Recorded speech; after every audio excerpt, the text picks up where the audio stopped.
മഹദി എന്ന് വരുമെന്നുള്ള ബേജാറിലാണ്. മഹദി വരണമെങ്കിൽ നിന്റെ അധികാരത്തമ്പുരാക്കന്മാർ തകരണം, അല്ലാതെ മഹദി വരൂല. എല്ലാവർക്കും ഇതൊക്കെ നിലനിർത്തിക്കൊണ്ട് മഹദി വരണം, നടക്കൂല. കോഴിമുട്ടയുടെ തോട് പൊട്ടാതെ കുട്ടിയെ കിട്ടണം എന്ന് പറയും പോലെ ആയിരിക്കും എന്ത് ഈ അധികാര ബിംബങ്ങളൊക്കെ നിലനിർത്തി തന്നെയും മഹദി വരണം. നമ്മൾക്ക് മഹത്തായ സൗദി സർക്കാർ നിലനിന്നുകൊണ്ട് മഹദി വരണം, നടക്കൂല. ലാ യഖ്റുജുൽ മഹ്ദിയു ഹത്താ യസൂല മുൽക്കുൽ അറബ് എന്ന് മുസ്തഫ നബി പറഞ്ഞിട്ടുണ്ട്. അറബ് രാജാക്കന്മാരുടെ രാജാധികാരങ്ങൾ തകർന്ന് തരിപ്പണമാകാതെ ഒരിക്കലും മഹദി പുറത്തു വരികയില്ല പുണ്യ റസൂൽ പറഞ്ഞിട്ടുണ്ട്. കോഴിക്കുട്ടിയെ കിട്ടണമെങ്കിൽ എന്ത് ചെയ്യണം? ഏറ്റവും ചുരുങ്ങിയത് കോഴിമുട്ട പൊട്ടണം. കോഴിമുട്ട പൊട്ടാതെ കോഴിക്കുട്ടിയെ കിട്ടാനുള്ള വഴി PC സർക്കാരിനെ പോലത്തെ മജീഷ്യന്മാർക്ക് അറിയായിരിക്കും, എനിക്കറിയില്ല.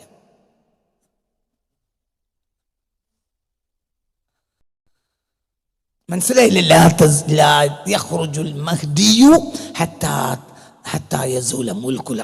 അറബ് രാജാധികാരങ്ങൾ തകർന്ന തരിപ്പണമാകാതെ മഹദി പുറത്തു വരികയില്ല,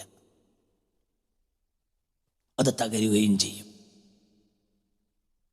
നിങ്ങളിപ്പോൾ വിചാരിക്കുന്നത് ഇറാൻ തകർക്കപ്പെടുന്നല്ല, ഒരിക്കലുമല്ല. ഇറാൻ തകരും, പക്ഷേ ഇറാൻ തകർന്നാൽ ബാക്കിയുള്ളതൊക്കെ തകരും.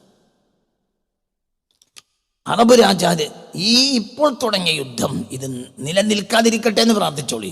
നിലനിന്നാൽ അറബ് ലോകം മുഴുവനും തകരാതെ ഈ പ്രശ്നം അവസാനിക്കൂല.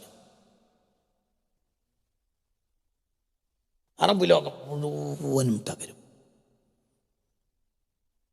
അരക്ഷിതാവസ്ഥ അറബ് ലോകത്ത് പ്രത്യക്ഷപ്പെടും. ആ അരക്ഷിതാവസ്ഥയിലെ മഹദി വരും. അത് എത്ര വർഷം കൊണ്ട് നടക്കണം എന്ന് എനിക്കറിയില്ല. എനിക്ക് ഇത്ര കൊല്ലം കൊണ്ട് നടക്കണം എന്ന ആവശ്യവും ഇല്ല. എന്നെ സംബന്ധിച്ചിടത്തോളം എത്ര കൊല്ലം കൊണ്ട് മഹദി വരണമെന്ന് എനിക്കില്ല. ഇപ്പോൾ മഹദി വരരുതേന്ന് എനിക്കുണ്ട്, വരൂല്ല എന്ന് എനിക്ക് ഉറപ്പുണ്ട്. ഒരിക്കലും അടുത്തൊന്നും മഹദി വരൂല. മഹദി വരണമെങ്കിൽ അറബ് ഇംപീരിയലിസം തകരണം, അല്ല വരൂല. എന്നിട്ട് രക്ഷകനില്ലാതെ അറബ് ലോകം ഉഴലണം.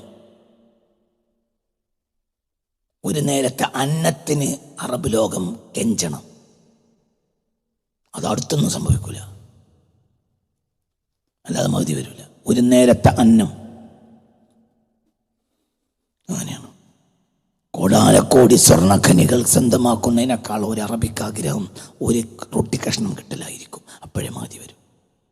ഒരു സൗദിക്ക്, ഒരു UAE-ക്കാരന്, ഒരു അറബിക്ക് ഒരു കഷ്ണം റൊട്ടിയായിരിക്കും എന്ത് സ്വർണ്ണമലകൾ കിട്ടുന്നതിനേക്കാൾ ഇഷ്ടം. അങ്ങനത്തെ ഒരു കാലത്ത് മഹദി വരിക. അത്രയും എക്കണോമിക്കലി അവർ തകർന്നു. രാജാവാകാൻ ഒരാൾ കിട്ടൂല. അപ്പോഴാണ് വലിച്ചു കൊണ്ടുവരിക ജനം ഒരാളെ, അയാളാണ് മഹദി. ഇന്നിപ്പോൾ ആളുകൾ അടികൂടുക രാജാവാകാൻ.